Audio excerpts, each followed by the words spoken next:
Hello students, welcome back. Now let's discuss normal distribution. A normal distribution is an example, a special case of a continuous random variable. And it is also called Gaussian distribution, named after Friedrich Gauss, a German mathematician. It's associated with this kind of algebraic expression of probability density function and cumulative distribution function, but don't pay too much attention to these.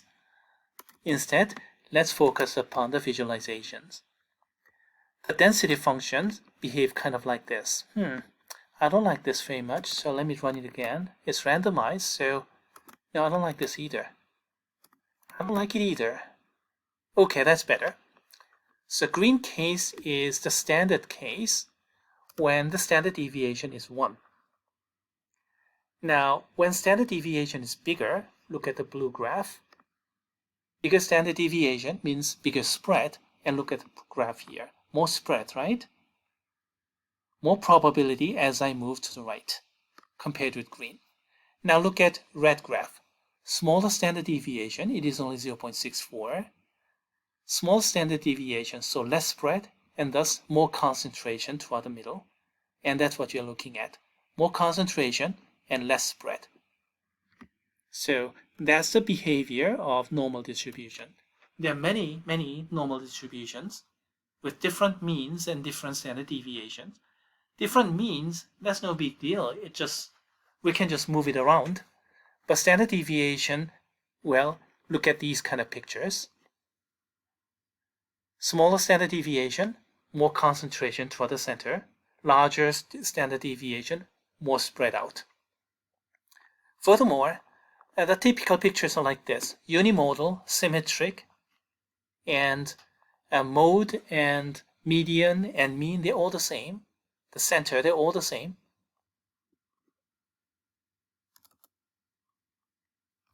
Among those, particularly important normal distribution is the standard normal distribution, which is typically obtained by the standardization theorem. Remember?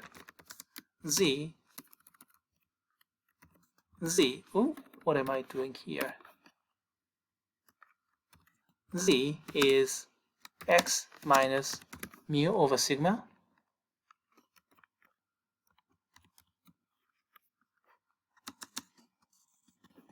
Then what do we have?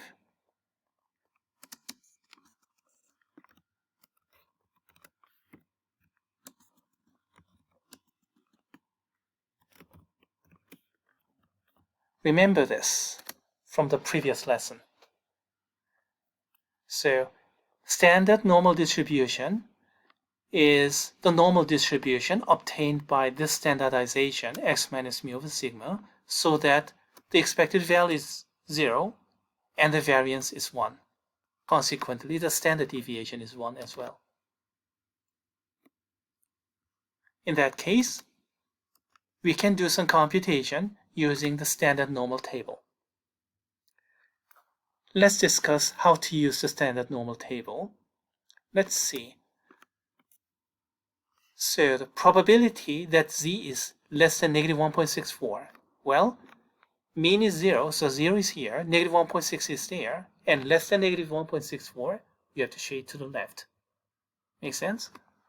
This is a probability density function, and probability corresponds to the area, remember? And shade to the left because it's less than negative 1.64. All right? Now, how do you find this value? Well, this value, as a matter of fact, corresponds to the value of the CDF, the cumulative distribution function of the standard normal distribution. And you can find it from the normal table, which is posted in the class page. And it consists of 2 pages. Here, where the z value is so negative, as you can see over here. And then, yes, shaded to the left. And then the middle is here, 0, so z is negative. And the second page, when z is positive. 0 is down here, is the center, and then z is positive to the right. And as you can see, Z value is all positive. Now, how do you utilize this table? Let's go back to that example problem. Z is negative 1.64. Look at this table. Here in the first column, you get up to first decimal digit. And then all these corresponds to the second decimal digit. Negative 1.64, here we go. Negative 1.6 is here. And then fourth column is there. So what do? 1.6 is here. Fourth column is there. And then corresponding number is here. See? 0.0505. Can everybody read it? And that is the area that you're looking for. This is the value of the CDF at negative 1.64. So remember this, 0.0505. And then let's go back to the problem.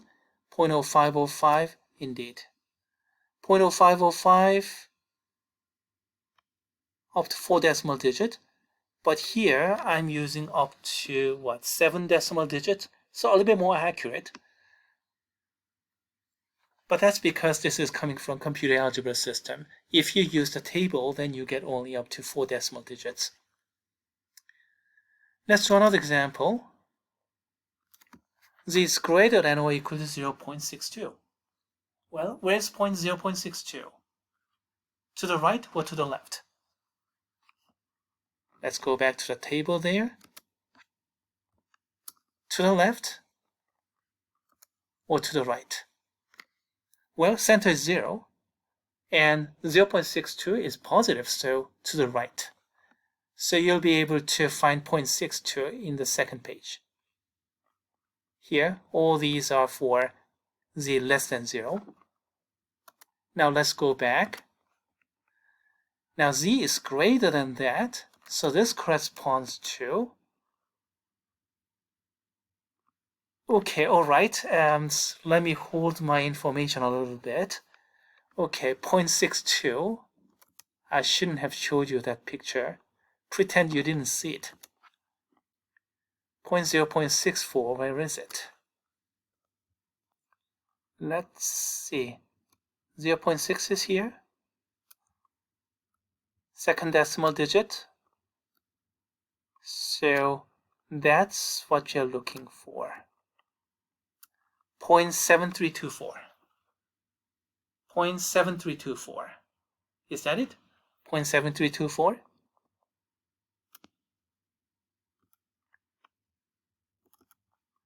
Point 7324, yes. 7.23 and then 7, so 0.7324 is correct.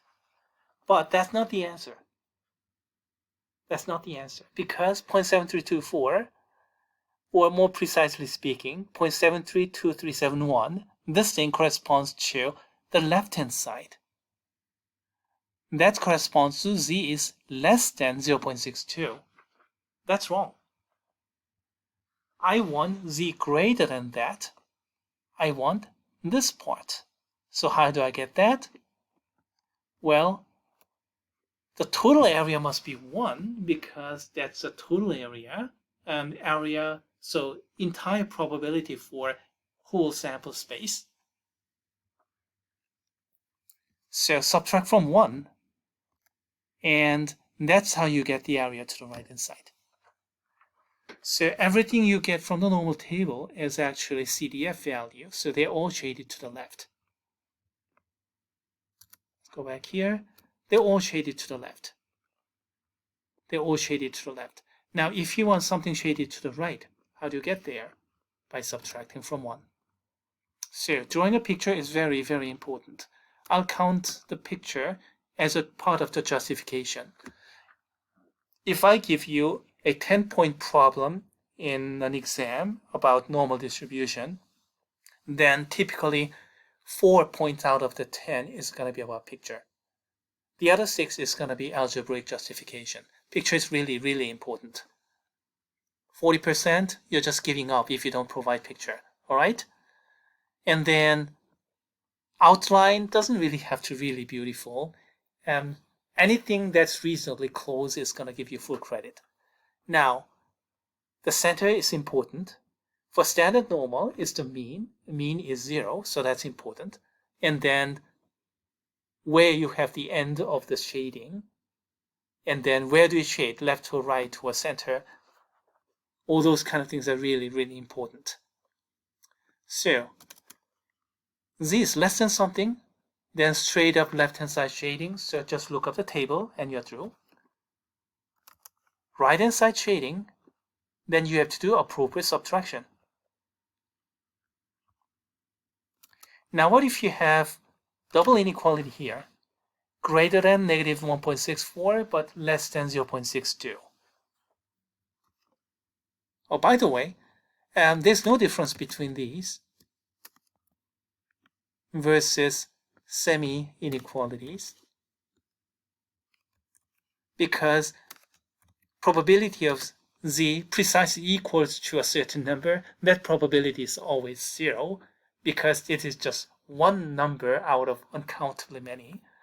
And that's typical for continuous random variables, so you don't really have to worry about inequalities here. Only the direction matters. All right, what if you have a double inequality? Just use your common sense. Less than 0.62 here, green, and less than negative 1.64 there. Subtract one from the other, then you're going to get the middle part. It becomes a geometry problem. So, here's a computation.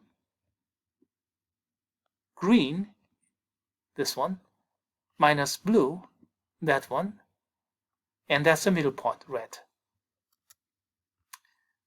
So when you have double inequality like this, again, drawing a picture will help. You have to shade the middle part so that you get green minus blue, big minus small, and then you get the middle.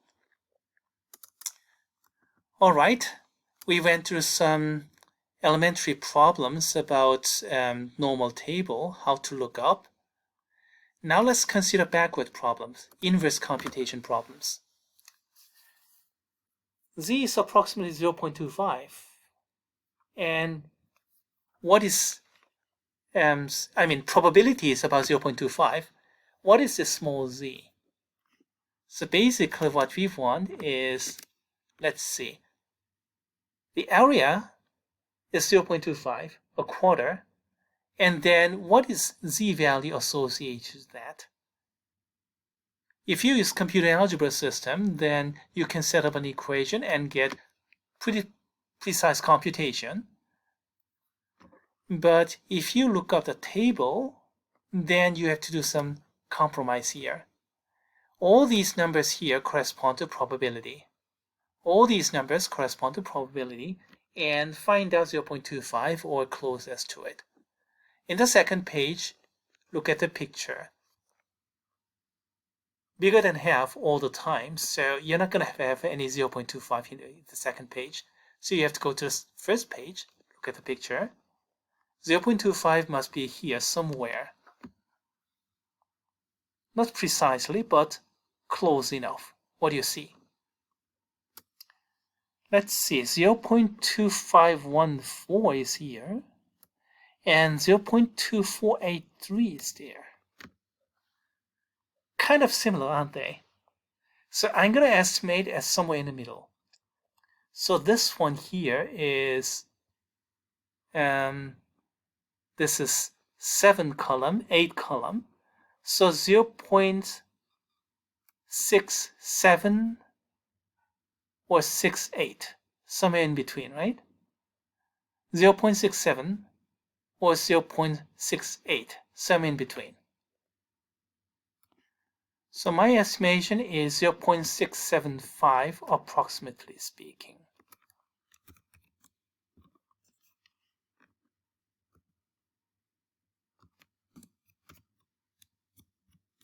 You see, negative 0.67 gave me 0.2414, and negative 0.68 gave me 0.2483. And they're pretty close one way or the other, so negative 0.675 is my estimation. Well, look at the real picture here and computation through Mathematica. What did I get? 0.67449. Very, very close.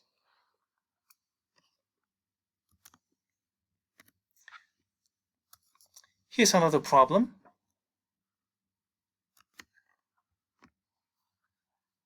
And z is between 0 to z is 0.275.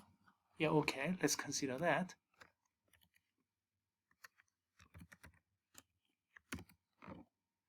And what is this? And this part, greater than 0 part, is the right-hand side of the normal picture, isn't it? Let's go to normal picture. Left-hand side is less than 0. Right-hand side is greater than 0. So entire left-hand side. So if you change this into this part, so that this becomes 0.775. Did I make sense? Well, with the picture, it'll make a little bit more sense. This part here,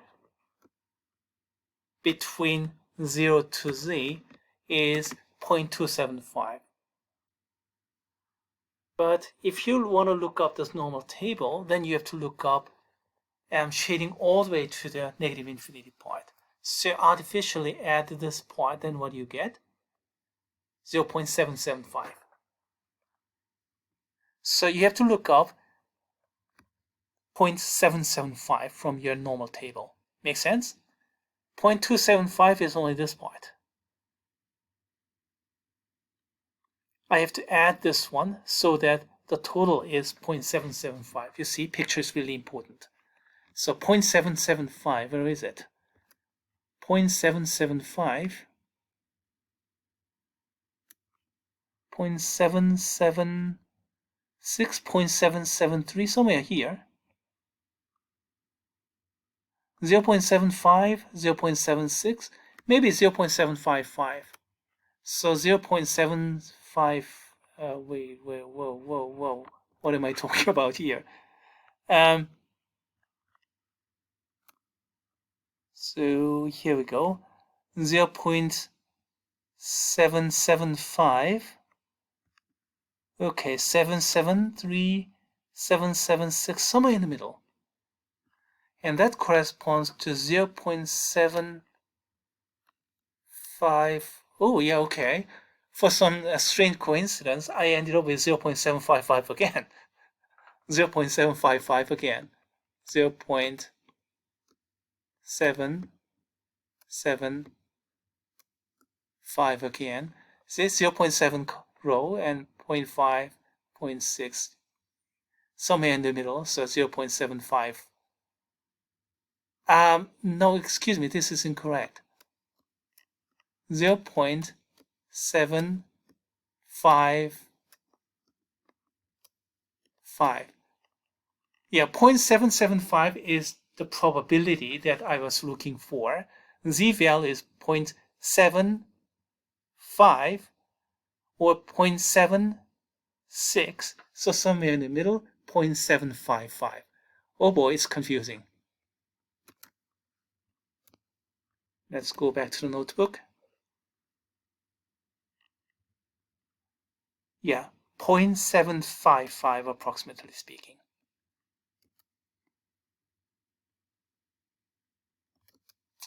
There are more problems, but these are left to the students.